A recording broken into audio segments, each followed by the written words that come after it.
Continuing now with Fox News reporting enemies of the state. They say you can't fight City Hall. Well, imagine what it's like to take on the White House. Citizens just like me are being targeted by an administration willing to take any action necessary to silence opposition. This is Catherine Engelbrecht, testifying before Congress in February. I come before you today, Mr. Chairman, on behalf of Americans just like me, asking for a solution to end this ugly chapter of political intimidation. It's a House hearing on the IRS targeting of conservative groups, like those headed by Ms. Engelbrecht. Earlier in January, I sat down with her in Houston, Texas, to hear her story. I was married and raising kids and lived out in the country. My goal was just to be left alone to live the life that I think every American's entitled to. We made 6 of these. About 20 years ago, she and her husband Brian started up Engelbrecht Manufacturing, which makes oil drilling equipment. My name's Catherine Engelbrecht, for those of you that might be with us for the first time tonight. However, in 2009, unhappy about what was going on in Washington, she got involved in politics, founding the King Street Patriots. Is it a Tea Party group? We absolutely identify with Tea Party ideals. That same year, Engelbrecht started True the Vote, an electoral watchdog group. We look to see if there are people who are registered more than once or dead people registered in voting. And then we advocate for common sense reforms. In the summer of 2010, she applied for tax-exempt status for both groups, which could help her organizations grow by letting donors write off their contributions. To the new speaker. In the 2010 elections, Republicans swept to historic gains, taking the House and picking up 6 seats in the Senate. Meanwhile, Engelbrecht was still waiting to hear about her group's status. Had you heard anything about your application 6 or 7 months later? No, we hadn't heard anything, and I didn't have any point of reference like what was normal. I've done this for dozens and dozens and dozens of organizations going back for many years. Cleta Mitchell, a Washington, D.C. tax attorney, represents Catherine Engelbrecht. That processing would take 3 to 4 weeks, maybe 2 months.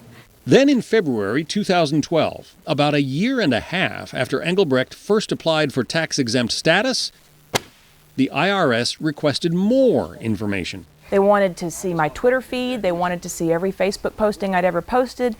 They wanted to know if I had political aspirations. They wanted my resume. They wanted to know, this is the one that always gets me, they wanted to know everywhere I'd ever spoken since the inception of the organization and to whom and what I said. When director of the IRS Exempt Organization Division, Lois Lerner, was later asked by the House Oversight Committee about all the questions Tea Party groups were required to answer, she claimed it was, quote, in the ordinary course of the application process.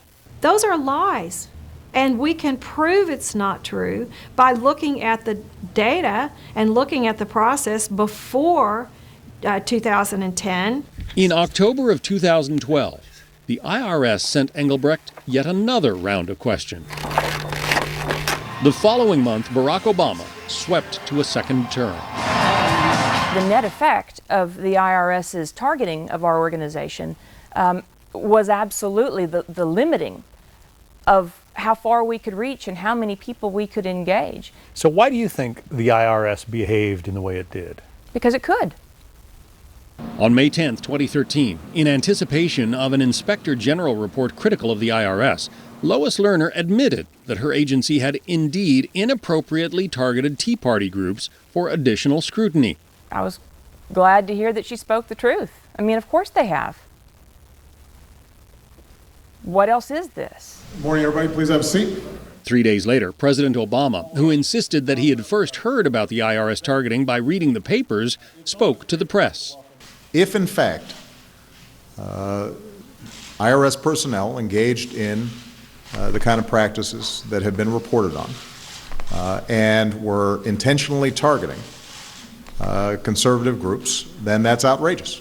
And a day later, Attorney General Eric Holder announced he'd ordered a Justice Department probe into the IRS abuses. But we are examining the facts to see if there were criminal violations. The defense generally from the IRS has been, we're not malevolent, we're just incompetent. Oh, I sleep a lot better thinking that.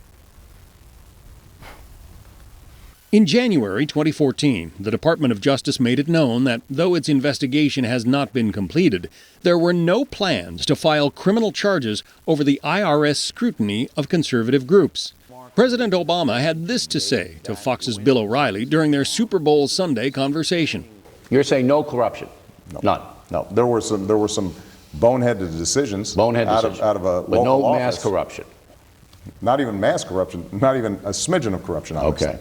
Engelbrecht is not convinced. It was open season on political targets. This administration has taken the IRS and used it to its own effect as a weapon. And that should send a chill through every American citizen, whether or not you're conservative. But as Engelbrecht found out, this was only the beginning. Getting a letter from the IRS can be pretty scary, but not as scary as having government agents show up at your doorstep. More on Catherine Engelbrecht's ordeal when we return.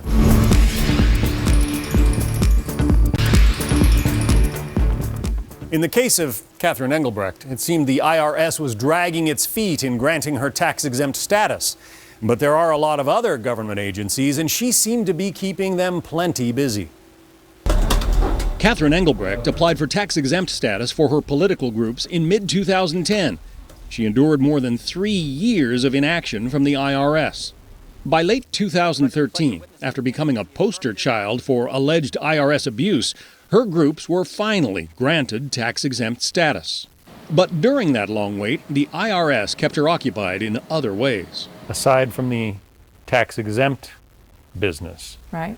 you had more run-ins with the IRS. Tell us about that. The IRS showed up to audit our business. And we'd never been audited before, so here again, you think, well, maybe I just drew the short straw. And we went through the audits. Those audits of our businesses led to personal audits. In fact, it suddenly seemed the government was interested in every aspect of Engelbrecht's life. In December of 2010, FBI agents made a surprise visit to the meeting place of her Tea Party group, the King Street Patriots in Houston, to ask Engelbrecht a series of questions. It was the domestic terrorism unit, and they wanted information on somebody that attended one of our meetings. You think the FBI thought you were involved with terrorists? I don't know what they thought. Did they ever offer you an explanation as to why they were asking all these questions? No. And they either showed up or called you to check up half a dozen times. Right. That doesn't happen to most people. So they tell me.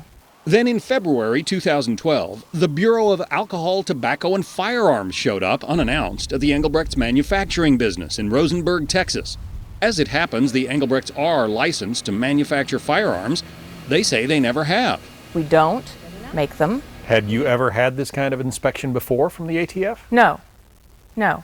What were they looking for? They were looking for a way to scare us. In July of 2012, yet another federal agency, the Occupational Safety and Health Administration, showed up unannounced at the Engelbrechts' business to conduct a surprise inspection. After spending 2 full days scouring the business for workplace violations, OSHA found several infractions. For example, a forklift operator wasn't using a seatbelt. OSHA imposed some hefty fines. I think our tally for that little tour was about $22,000, something like that. $22,000? Maybe a little more than that. So 4 federal agencies are now looking at the Engelbrechts: the IRS, the ATF, the FBI, and OSHA. Isn't it possible that this was all just a coincidence? Wouldn't that be great? But you start stacking it all up, and at some point, you know, if it walks like a duck and quacks like a duck, it's probably a duck. We called up these agencies and asked for a response. The IRS said they were legally prevented from disclosing any information. The FBI did not reply. The ATF said they were within their rights to make a warrantless inspection, and OSHA said theirs was just a routine random inspection. Did you ever ask any of these agents or agencies why the sudden interest in you and your lives? No, they were just following orders. Where did the orders come from?